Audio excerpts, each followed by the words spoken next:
So with virtue money, there are some questions and things that you have to realize is that if people were sort of trepidating and afraid of Y2K and all this stuff financially about having a self-assigned value or having more money, what you have to remember is they were already in a bit of a box.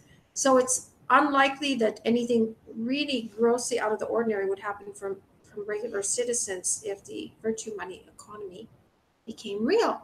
So, for example, we have the changeover worldwide. Everybody would still go to work to their jobs. They would get their salaries. They would have their cars. They would have their homes.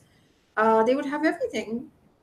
The only thing is that there would be a change in terms of no more lack of enough monies for the things we need, and it would not be centralized the same way as central banking is. So we would have I thought about this when we first had the monetary system thousands of years ago in Egypt and Mesopotamia. We had coins made that were gold and bronze, silver, and that was what people paid with. We didn't have a computerized system that we could plug in a virtue money card to generate a deposit. So what you would do, for example, is you would say John Smith is plugging into the virtue money system and making a deposit generating. He's generating, say, $500 or 5,000 or 50 grand, whatever it is, that is generating self generated money that gets put in there as part of his balance. And if he's out completely, then he is generating money to be able to continue to shop, to be able to continue to do everything. And it sounds outrageous, but at the end of the day, when you have money counts, it is to balance deficit and surplus. And if you have really no deficit because you are generating more of a balance, you always have a surplus. So if you're off by, if one system crashes and you don't catch up to account till later, like a computer system on one block, for example, say it breaks, and it holds up the count. Well, it's surplus mostly. It isn't deficit that you're worried about to pay yourself back as much as what's happening with printed money, having to account for every dollar, which they don't every year anyway. They're out and they sometimes don't find uh, where they're out in the count, which has happened before. It's been reported. And so it is not like printed money, it is generated that amount. And if you say, well, how is that possible? How is that possible? Is because you're in an economy that accommodates it in addition to paychecks, bills that you still pay. In fact, you probably still have more, you will have more bills because countries could decide, well, do we want taxation still? Or do we want to abolish taxation and just charge for everything, school, hospital, every kind of service? And it means we can have really deluxe services because they are self generating part of their income in addition to their work income, we still have to work to have goods and services. Otherwise, you will have a shortage of goods and services. Everybody's sitting around paying themselves. It would not work. And, if there's any theft on it, because there's a lack of it, then your virtue card is suspended and you're put in prison.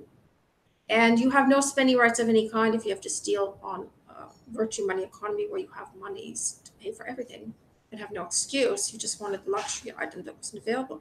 Well, too bad, sweetie, you're going to prison. So that's just how it works. So there would be less crime likely. However, there might still be some oddball who finds a way or reason to steal, right? There's always some loser who is wrecking it for everybody else. So but there isn't the necessity for survival anymore because they can generate their own worth, which they can decide actually. And that's where the governments could look at, well, do you want to cap it? Could they generate $1 trillion? Or it would sit there, it wouldn't accrue any interest. So there's really no benefit. They cannot go and buy a country because everybody there is rich and they're not so poor that they have to have them pay them for their country. So it's not going to work. You know, there's people, well, if I'm rich and famous, I want to be a movie producer, sure, but you have to have experience. They don't have to let you buy your way in if you don't know what you're doing. They can throw you out and get another person who has a virtue money card. You can still be a legitimate producer. So it doesn't necessarily let you in like our current economy. You can sometimes buy yourself into places if you have a lot of money, even if you're like, I don't know what to do. And they say, well, take your hand, sit right here, you know, just sit right here. We'll take care of everything, just we'll take your money, right? And just learn. And that's how it is sometimes in executive companies, whatever. If somebody comes in, has no experience, but they want to give them, $50 million, they'll sit them down and teach them everything because they're part of the investment group. With virtue money, you wouldn't have to do that. You can actually just have regular folk who are in the correct industries who have a lot of money.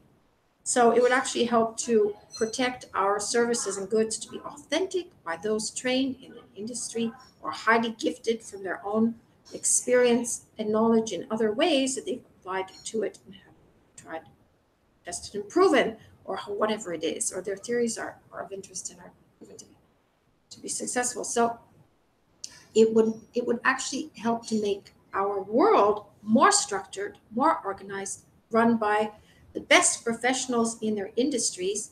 Governments would have unlimited monies, and this is where the building of the model of it could be, well, what if the thing is, if there's too much virtue money, it doesn't really circulate the same way paper money does, because paper money's gone. It's a card. You shop with it. You can pay for anything with it. And it's the only way you can get paid. So you have to be set up for it. Otherwise, people wouldn't be able to get paid with it. You still have coins if you want solid currency as an investment or to have. So you could still have that. But instead of paper money circulating, you would have a virtue money card that you could spend anywhere with a global currency. Uh, if you have a higher standard of living in one country and the other one is behind, you could still have an exchange rate, but it's still virtue. So you would have to build the system globally with different leaders agreeing, listening to different business executives or whatnot. You would have to build the economy together.